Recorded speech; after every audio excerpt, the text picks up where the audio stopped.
সরকারি হাসপাতালের ডাক্তারদের বেসরকারি হাসপাতালে রোগী দেখা বন্ধ করতে প্রয়োজনীয় পদক্ষেপ করতে হবে। বন্ধ করতে হবে প্রাইভেট প্র্যাকটিসও। উত্তরপ্রদেশ সরকারকে নির্দেশ এলাহাবাদ হাইকোর্টের। সরকারকে এই বিষয়ে একটি নীতি নির্ধারণেরও নির্দেশ দিয়েছে আদালত।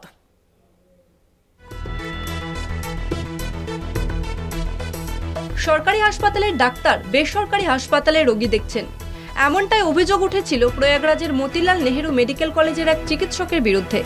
সেই মামলার শুনানি চলছিল এলাহাবাদ হাইকোর্টে।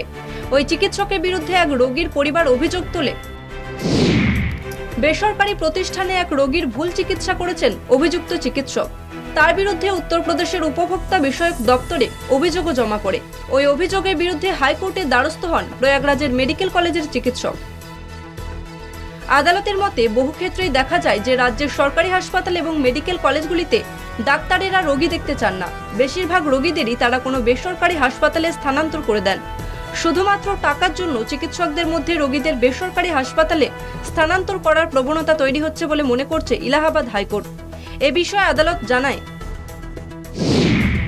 অনেক ক্ষেত্রে সরকারি হাসপাতালের ডাক্তারেরা রোগীদের বেসরকারি স্বাস্থ্যক্ষেত্রে রেফার করে দিচ্ছেন। এটি একটি ভয়াবহ প্রবণতা, মত বিচারপতি রোহিত রঞ্জন আগরওয়ালের।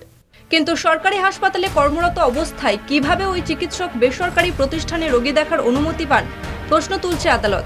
শুনানি শেষে আদালতের নির্দেশ, সরকারি হাসপাতালের চিকিৎসকদের বেসরকারি প্রতিষ্ঠানে রোগী দেখা বন্ধ করতে সরকারকে একটি নীতি প্রণয়ন করতে হবে। উত্তরপ্রদেশ সরকারকে এ বিষয়ে অনুসন্ধান করতে হবে। আগামী 10ই ফেব্রুয়ারি এই মামলার পরবর্তী শুনানি।